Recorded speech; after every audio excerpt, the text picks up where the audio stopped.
Commissioner, I have received 2 motions for resolution to wind up this joint debate. The debate is closed and the vote will be held tomorrow. The next item on the agenda is debates on cases of breaches of human rights, democracy, and the rule of law. Next debate on the agenda is post-election situation in Uganda and threats against opposition leader Bobi Wine. My first speaker is uno de los autores, el señor. Muchas gracias, President. Thank you very much, President. In Uganda, the full subversion of democratic standards, abuse, severe restrictions on civic space, widespread intimidation of opposition figures, fraud, violence, and a nationwide internet blackout. How is it possible that the main opposition candidate, Mr. Bobi Wine, could have been sieged by the military in his house and his family and his wife assaulted by government forces? All of this to guarantee a seventh term in office of Yoweri Museveni. It is just unacceptable, and Europe cannot accept this. I must thank all the political groups that we have convened and made a consensus about this. This is, of course, not just about Uganda. It's about supporting the hundreds of millions of Africans who seek freedom, who seek the right for their voices to be heard, who seek their fight for progress and dignity, but are not allowed to do so through violence and oppression. For decades, this European Union has been engaging with our African partners to try to support free and fair elections. I have myself participated in electoral observations on the continent, and I'm very much aware of the challenges. But we need to do more. We have the means to do more, because today it is Bobi Wine in Uganda. Last year it was Tundu Lissu in Tanzania. And next year it might be Alberto Costa Jr. in Angola. Opposition leaders are being persecuted, elections are being stolen, and we cannot allow, as Europeans, continually to close our eyes, and especially our governments who are making economical dealings with the government of Uganda. Commissioner, the Council has to hear high voice and the opinion of this Parliament about these very tragic circumstances that are happening in Uganda. Thank you very much. Señor López Istúriz, my second speaker is another author, Mr. Hayde. Thank you, Chair. Dear Commissioner, ahead of the elections, Bobi Wine was cheered by tens of thousands of Ugandan voters wherever he appeared in the country. Now, after the elections, he is under siege, and tens of thousands of citizens took the streets, this time in protest. The post-election situation in Uganda shows a systematic assault on fundamental rights. President Museveni's 7th term followed elections that failed to meet democratic standards, preceded and followed by mass arrests, violence, attacks on journalists, the shutdown of civil society, an internet blackout, and killings of unarmed civilians. The harassment of Bobi Wine, his family and members of the National Unity Platform is unacceptable. The European Union must act consistently to end immediately all violence, threats and the arbitrary detention of opposition politicians and their supporters. We must review our cooperation with Uganda and firmly support civil society, journalists, human rights and LGBTIQ+ defenders, as well as the democratic opposition. Mr. Hayde. Mr. Otgen is as well an author. Thank you, President, Commissioner, colleagues. What happened on January 15th in Uganda, the so-called elections, were not an election. They were a military operation, and the facts confirm it. Soldiers, acting on direct government orders, raided the home of opposition leader Bobi Wine, assaulted his family and forced the family into exile. Opposition supporters were arrested, disappeared or were killed, including Mesa Kokelo, who was fatally shot while attending a peaceful rally. We are deeply alarmed by reports that the regime has publicly threatened to kill opposition leader Bobi Wine. All these are not isolated incidents. They are acts of terror which are meant to silence an entire opposition.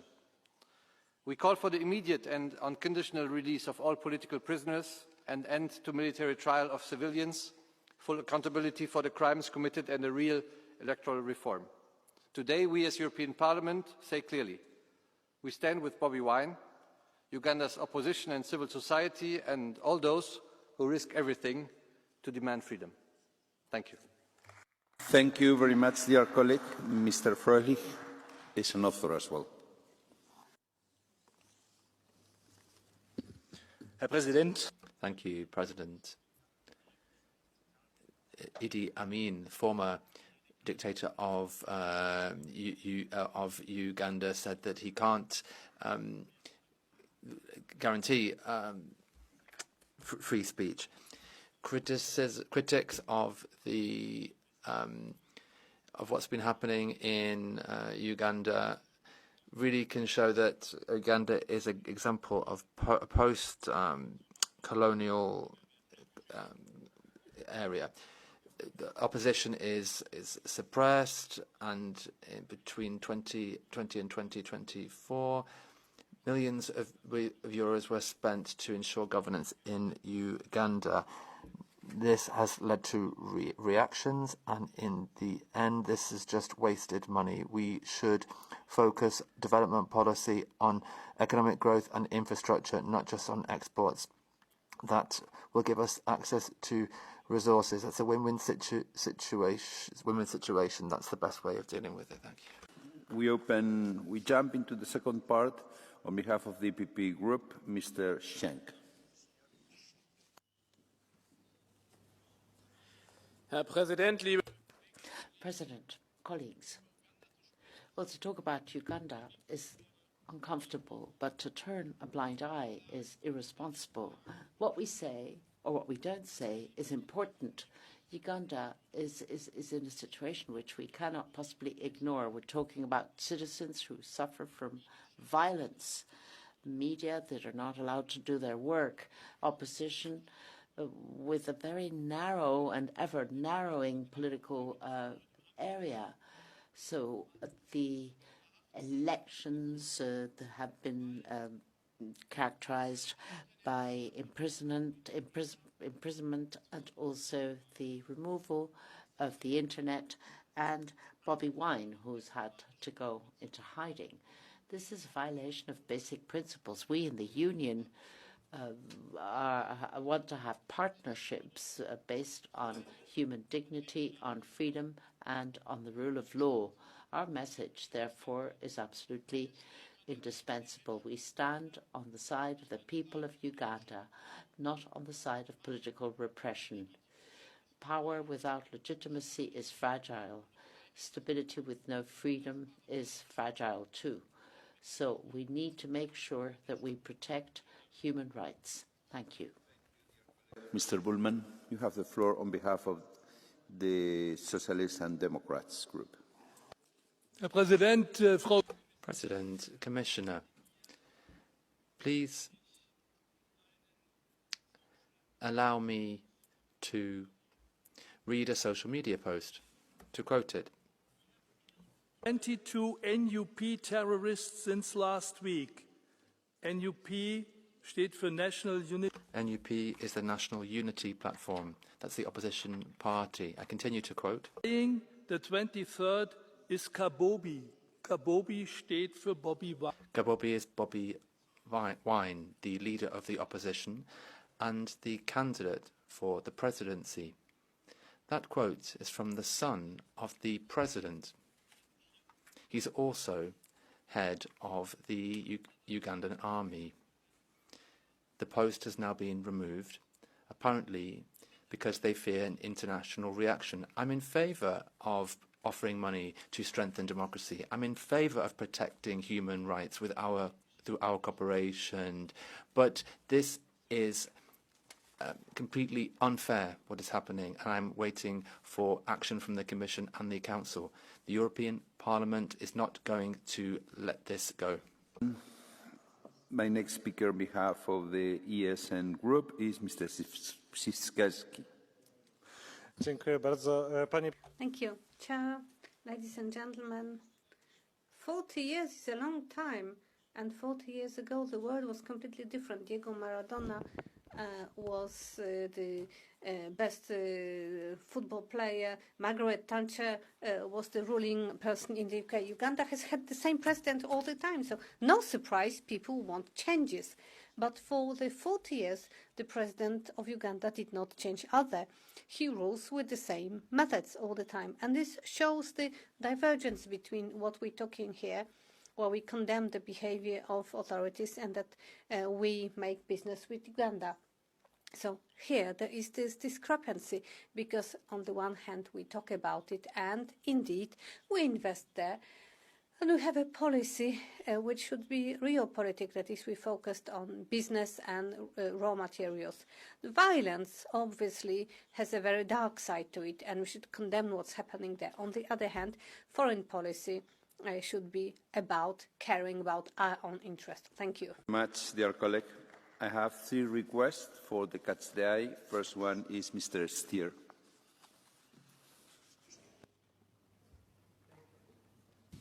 Thank you, Mr. Chairman. Well, the situation in Uganda is not only a problem for Bobi Wine. Of course, it is for him and his family. It's not only a problem for Uganda, for the country. We've seen that last year in Tanzania. We are fortunately seeing that in other parts of Africa. But this is also a failure for us. It's a failure of our development cooperation policy. Because I will remind that in the UN, SDGs, the 16th SDG is about good governance, and this is exactly what is lacking, for example, in Uganda. And then we are thinking, why is the case that for every euro that we are sending in our development cooperation, there are 10 times more euros that are evaporating in corruption in these countries. This is because there is no accountability, because the opposition is treated in that way, because we have presidents that are in the 7th mandate without any checks and balances. This is a failure also of our development cooperation policy. Thank you. Muchas gracias, señor Stier. Señor López Aguilar. Dear Chair, President González Pons, Commissioner, more than 10 years ago, my first mandate is this European Parliament. I was a member of a EU electoral observation mission to Uganda, a country long tormented by oppressive, brutal regimes. Museveni was elected. So many years after, Museveni is still in place, but democracy has been eroded, human rights continue to be violated. I had the opportunity to check the importance and the weight of EU diplomacy on the spot in Uganda. So it summed up with the embassies of the member states, and still we're still powerless in order to make the right point to bring about fair, credible elections in Uganda. Insofar, there is something we can do. It's make the case for human rights violated of the leaders of the opposition, so that the European message is still heard in Kampala, in Uganda, and all over the place, that we do care about those leaders of the opposition which are so unfairly prosecuted against. So please, Commissioner, take the message. Action is needed in Uganda, Kampala. Thank you. Muchas gracias, señor López Aguilar. Mr. Tinkinen, seat 210. Mr. President, Uganda's president, who has been in power for more than 40 years, has placed the only credible opposition candidate under house arrest. 40 years in power, and challengers are put under house arrest. This is not democracy, it is criminal. Now listen to what the EU's official policy is at the same time regarding its support for Uganda.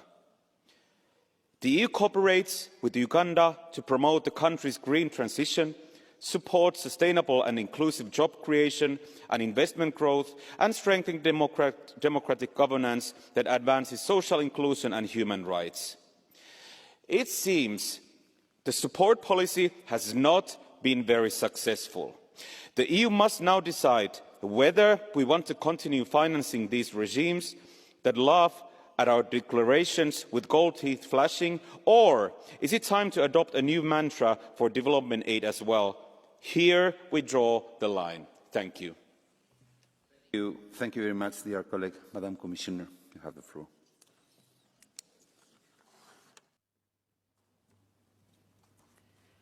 Honourable members, the European Union, through its delegation in Kampala and locally represented European Union member states, have been following closely the run-up to and the elections on January 26.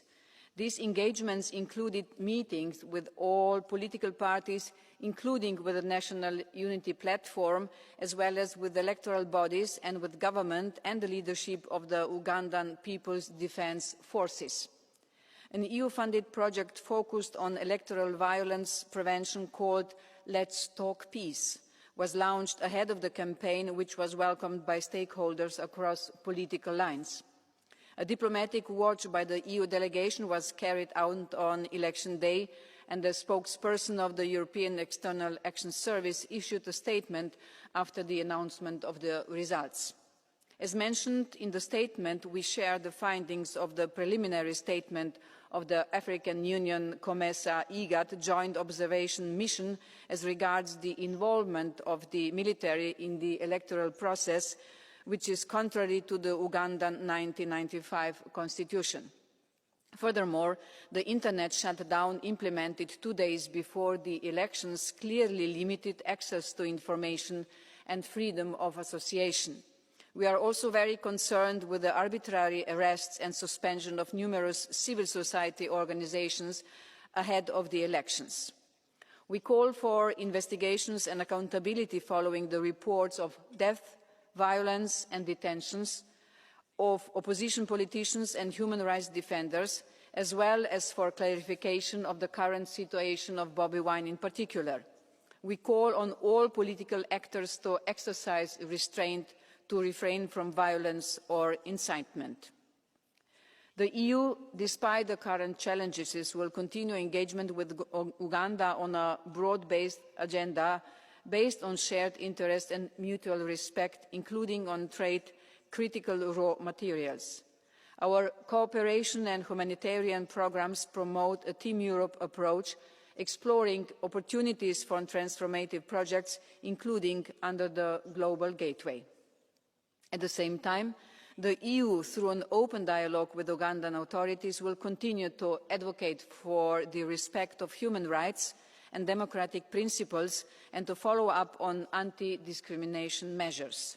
The EU will continue to stand by civil society organisations and support them in line with their needs and our values and principles. Thank you very much, Madam Commissioner. The debate is now closed. I have received 5 motions for resolution. They will be held tomorrow. The vote will be held tomorrow. Sorry. Next debate on the agenda is